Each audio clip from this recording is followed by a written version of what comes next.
कुछ लोग ऐसे भी हैं जिनकी डेस्क जॉब है, जिन्होंने सारा दिन कंप्यूटर के आगे बैठ के काम करना, उन लोगों में भी ये सेम प्रॉब्लम पाई जाती है कि उनको कमर दर्द का इशू होता है। जो लोग बहुत देर तक बैठे रहते हैं, असल में आपने अगर देखा हो तो उनका पोस्चर बहुत ख़राब होता है।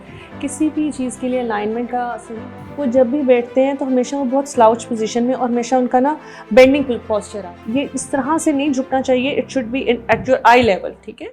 अस्सलाम वालेकुम नाजरीन, QASF हेल्थ के चैनल पे मैं हूं अली रहमान खालिद। आज हमारे साथ जो डॉक्टर साहिबा मौजूद हैं, ये हेड ऑफ फिजियोथेरेपी हैं जिन्ना हॉस्पिटल में। मैम मुझे ये बताइएगा, हमने अपनी लास्ट वीडियो में बात की थी कि जो लोग बहुत ज़्यादा देर खड़े होकर काम करते हैं, इसी तरह कुछ लोग ऐसे भी हैं जिनकी डेस्क जॉब है, जिन्होंने सारा दिन कंप्यूटर के आगे बैठ के काम करना होता है। जैसे ई-कॉमर्स के स्टूडेंट्स हैं, वो 8-8 घंटे कंप्यूटर के आगे, लैपटॉप के आगे काम करते हैं। तो उन लोगों में भी ये सेम प्रॉब्लम पाई जाती है कि उनको कमर दर्द का इशू होता है। तो उनके लिए क्या हल है और उनके कमर दर्द की वजह क्या होती है? जो लोग बहुत देर तक बैठे रहते हैं, असल में आपने अगर देखा हो तो उनका पोस्चर बहुत ख़राब होता है। किसी भी चीज़ के लिए अलाइनमेंट का सही होना बहुत ज़रूरी होता है। पोस्चर बहुत मैटर करता है। अल्लाह पाक ने एक सीक्वेंस बनाया हुआ है कि इक्वल डिस्ट्रीब्यूशन ऑफ वेट के लिए, ठीक है।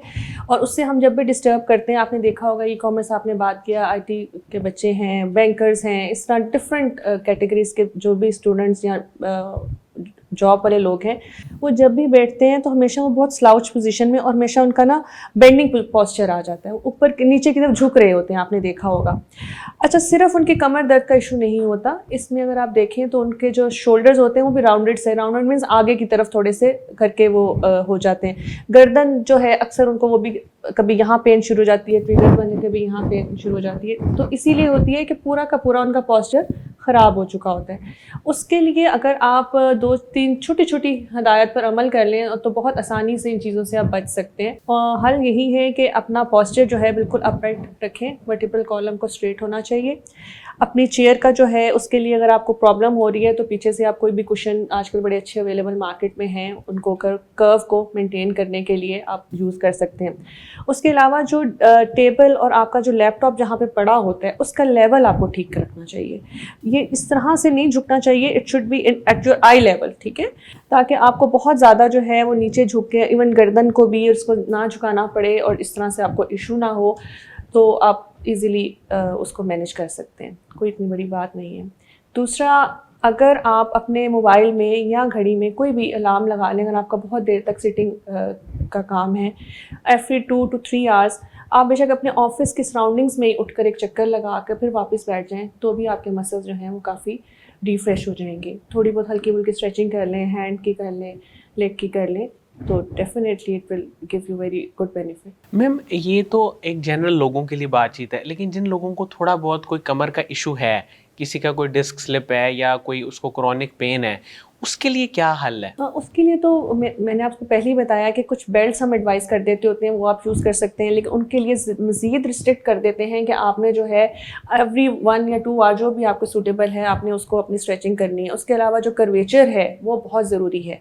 जब तक आप अपना कर्वेचर जो है, अगर आपने अक्सर देखा हो तो जी वो कहते हैं जी हमारा नॉर्मल कर्वेचर ही ख़त्म हो गया है। वो इसलिए ख़त्म हो जाता है कि स्पैज़म इतना ज़्यादा हो जाता है, पहले मसल्स में स्पैज़म आता है और वो इतना पुल करते हैं कि उनके जो बोन्स हैं उन पे भी इम्पैक्ट डालना शुरू कर देते होते हैं। वही जो क्रॉनिक केसेस बनना शुरू हो जाते हैं। पहले मस्कुलर होता है और देन जो है वो बोनी इम्पैक्ट आते हैं।